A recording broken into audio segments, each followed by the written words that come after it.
एक कोच बनाने के लिए पहले हम लोग को चाहिए होता है नीचे का बेस पार्ट, जिसको हम लोग अंडर फ्रेम बोलते हैं। उसके बाद हम लोग को चाहिए होता है 2 साइड वाल, जो आप लोग खिड़की या दरवाज़ा बोल सकते हैं, वो साइड वाल 2 चाहिए होता है, वो हम लोग बनाते हैं। उसके बाद एंड को क्लोज करने के लिए हम लोग को 2 एंड वाल चाहिए होता है, उसमें डोर्स का फैसिलिटी वगैरह होता है उसमें। उसके बाद अल्टीमेटली हम लोग रूफ का मैन्युफैक्चर करते हैं। सब एक साथ मैन्युफैक्चर नहीं करते हैं, सबको पार्ट बाय पार्ट। जैसे अंडर फ्रेम हम लोग नीचे का जो फ्लोर है अंडर फ्रेम, उसको एक जिग में मैन्युफैक्चर करते हैं। उसको मैं आगे बताऊंगा आप लोगों को कैसे मैन्युफैक्चर करते हैं। तो अंडर फ्रेम बनने के बाद हम लोग नेक्स्ट देख सकते हैं जो साइड वाल है उसको कैसे मैन्युफैक्चर किया जाता है। वो सबके लिए एक अलग अलग फिक्सचर है। फिक्सचर आप ये देख सकते हैं, ये फिक्सचर है। तो यहाँ पर हम लोग जिग भी बोलते हैं इसको। इसके अंदर में जितना भी रिक्वायर्ड मटेरियल है, चाहे वो सोल बार हो, क्रॉस मेंबर हो, अदर ब्रैकेट आइटम हो, सभी को यहाँ पर एज पर ड्राइंग हम लोग असेंबल करते हैं, जिससे अंडर फ्रेम बनता है। सेम इसी तरह से हम लोग साइड वाल का भी असेंबली करते हैं, जिसमें फिक्सचर रहता है और उस पिक्चर में डाल करके जो मटेरियल है उसको हम लोग असेंबल करते हैं, वो साइड वाल बनता है। उसके बाद एंड वाल भी बनता है, रूफ भी बनता है, जिसको हम लोग आगे देख सकते हैं। इन सभी चीज़ों को आगे हम लोग बॉडी जिग एक नाम दिया गया है। बॉडी जिग के अंदर डालने से पहले अंडर फ्रेम डालते हैं, उसके बाद उसको एक फिक्सचर के अंदर क्लैंप करते हैं, साइड वाल डालते हैं हम लोग। उसके बाद साइड वाल फिक्स करने के बाद उसको वेल्डिंग करते हैं, वेल्डिंग करने के बाद फिर एंड वाल डालते हैं। उसके बाद लास्ट में हम लोग रूफ डाल के सबको असेंबल करके एज पर ड्राइंग, जो मेजरमेंट ड्राइंग में दिया गया है उसके आधार पर हम लोग सीक्वेंस में वेल्ड कर देते हैं। इसको हम लोग सेल बोलते हैं। एक मेटल स्ट्रक्चर सेल तैयार हो गया यहाँ पर। इसके बाद उसमें उसको चलाने के लिए कुछ व्हील वगैरह चाहिए, उसके लिए हम लोग ट्रॉली अलग से रेडी करते हैं, जिसके लिए डिफरेंट वेराइटी ऑफ ट्रॉली बनाया गया है और उसको अलग सेक्शन में तैयार किया जाता है। ट्रॉली रेडी होने के बाद हम लोग उसके ऊपर में इसको लोअर करके उसको क्लैंप कर देते हैं, टाइटन कर देते हैं कि वो रनिंग में उससे अलग ना हो। ये है सिद्धांत। इसके बाद हम लोग जो सेल बनाए हैं उसको भेज देते हैं टेस्टिंग के लिए, water leakage testing. Leakage testing भेजने से हम लोग उसमें क्या क्या लीकेज है वो देख लेते हैं। अगर लीकेज है उसमें तो उसको देन एंड देयर, उसको वहाँ से आने के बाद अगर लीकेज है तो उसको ग्राइंडिंग एंड वेल्डिंग जो प्रोसीजर दिया गया हम लोग को, उस प्रोसीजर के आधार पर हम लोग रेक्टिफाई करते हैं। उसके बाद अल्टीमेटली हम लोग पेंटिंग के लिए गाड़ी को भेजते हैं। पेंटिंग होने के बाद आता है नेक्स्ट प्रोसेस, जो इंटीरियर फिनिशिंग, जो अंदर का काम काज, जो डेकोरेशन होता है, या तो साइड सीट एंड बर्थ वगैरह फिक्सिंग होता है, इलेक्ट्रिकल आइटम होता है, या अंदर का जो भी फिनिशिंग होगा वो फर्निशिंग डिवीज़न इसके बगल में है, वहाँ पर हम लोग भेजते हैं फर्निशिंग डिवीज़न में गाड़ी को। वहाँ पर सारा चीज़ लग जाता है।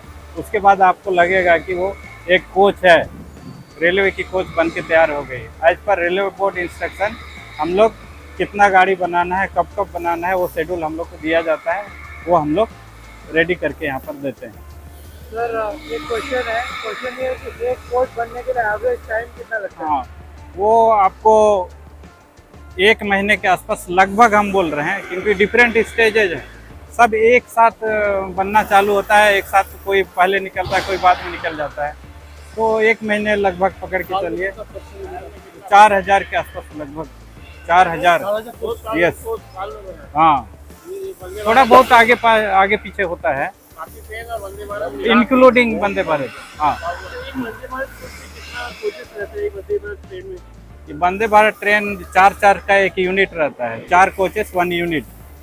ओके, तो अभी जो चल रहा है वो 16 कोचेस 1 यूनिट है, तो 16 कोच का एक यूनिट रहता है। तो यहाँ वंदे भारत ट्रेन के अलावा क्या क्या किस तरह का ट्रेन? वंदे भारत के अलावा हम लोग EMU बनाते हैं, डेमू बनाते हैं, ये AC टाइप में EMU AC है, और अमृत भारत है, और इधर LHB कोच का पूरा coach, AC non AC SLR सभी कोच हम लोग यहाँ बनाते हैं। सर ये इंडिया में क्या है, एक सिंगल फैक्ट्री है कोच बनाने का, और कोई फैक्ट्री इंडिया में है क्या?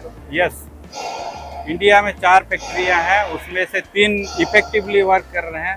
पहला फैक्ट्री ICF है, दूसरा RCF है, रेल कोच फैक्ट्री कपूरथला, तीसरा है MCF modern coach factory Raebareli, and Latur में एक MCF है modern coach factory Latur. Largest कौन सा? लार्जेस्ट कोच फैक्ट्री यही है हम लोग का, ICF पेराम्बूर करके आता है। ये एशिया में पूरा लार्जेस्ट फैक्ट्री है। Yes, largest manufacturing unit we can say. No engine नहीं, ओनली पैसेंजर कोचेस। जो वंदे भारत है उसमें पूरा अंडर सलंग इक्विपमेंट रहता है। कोच के ऊपर कुछ नहीं रहता है, कोच के ऊपर केवल बैठने की जगह रहता है, सीट। तो ज़्यादा हम लोग सीट ऑक्यूपाई कर सकते हैं उसमें। तो अंडर सलंग आइटम में पूरा अंडर सलंग यहाँ पर लगा हुआ है।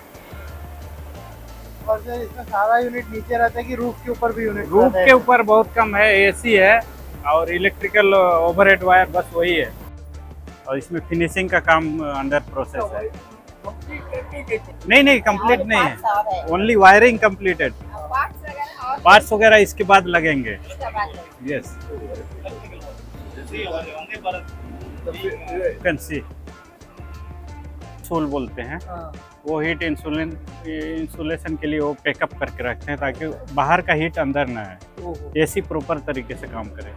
बाद में बोला कि एक यूनिट बनने के लिए 1 महीना लगता बोला। हाँ, कि एक कोच बनने के बाद, सेल बनने के बाद उसको ट्रैक पर चलाने के लिए एक बोगी का ज़रूरत होता है। वो यही बोगी है। एक तो इसको हम लोग ट्रॉली भी बोल सकते हैं, ट्रॉली या बोगी।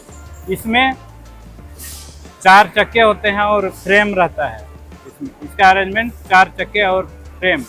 ये जो आप लोग देख रहे हैं ये वंदे भारत मोटर कोच का बोगी है। मीन्स इसमें मोटर लगा हुआ है, ये इलेक्ट्रिकल मोटर है, इलेक्ट्रिकल मोटर। इनको सप्लाई ऊपर जो वायर जाती है 25 K का पेंटोग्राफ के थ्रू से इसमें डायरेक्ट नहीं आता है। इसका सप्लाई ट्रांसफार्मर के द्वारा रेक्टिफिकेशन होने के बाद कंट्रोल्ड सप्लाई इसमें आता है। ऐसे नहीं, कंट्रोल्ड सप्लाई आता है। और जैसे 16 कार की गाड़ी है तो 50% मोटरिंग कार रहेंगे, इसे 50% में ये मोटरिंग वाली बोगी लगेगी। तो इसको अलग से इंजन का ज़रूरत नहीं है। इधर से एक बार गया, उसको मोड़ने की ज़रूरत नहीं है, वो सीधे रिटर्न आएंगे। उसको केवल हम लोग फॉरवर्ड ले गए थे, बैकवर्ड करके ले आते, सेम स्पीड।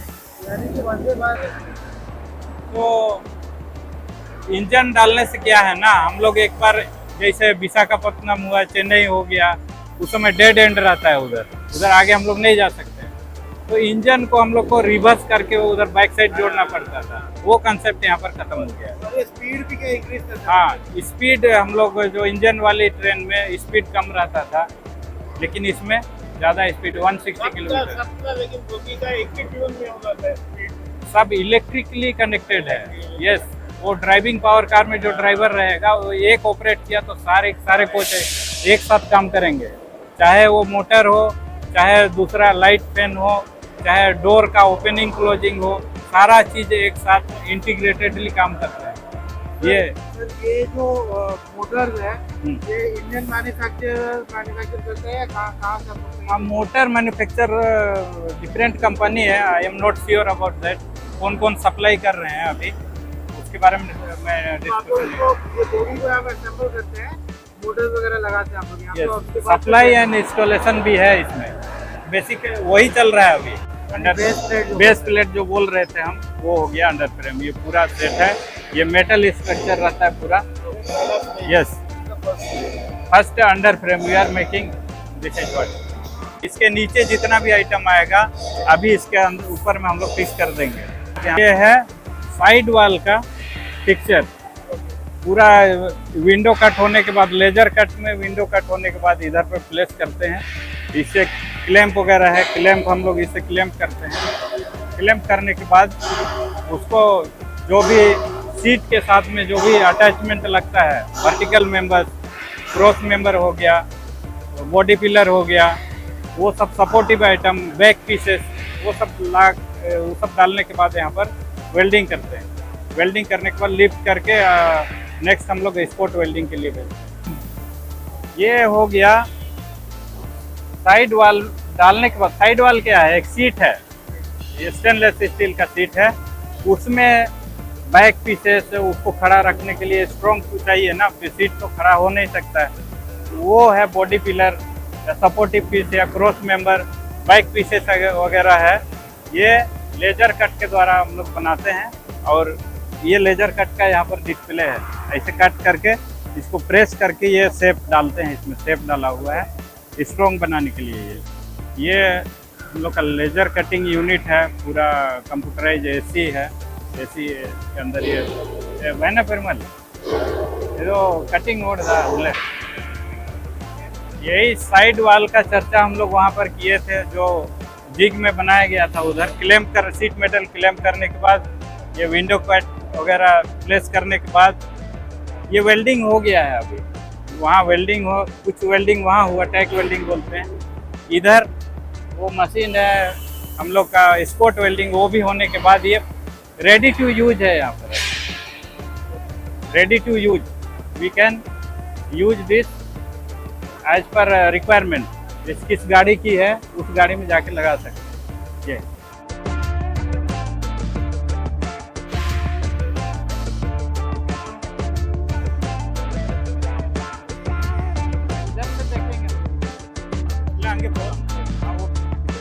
हर गहने में छुपी होती है एक कहानी और हर कहानी को बनाता है खास। श्री राजेश्वरी ज्वेलरी। शादी हो, त्योहार हो, सालगिरह या कोई खास दिन, हमारा विश्वास Shri Rajeshwari jewellery.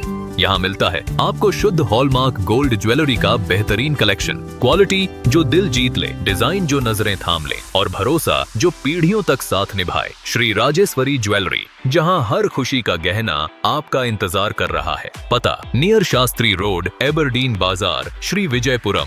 Call 031922333822। Shri Rajeshwari jewellery, आपके सपनों का गहना हर मौके के लिए।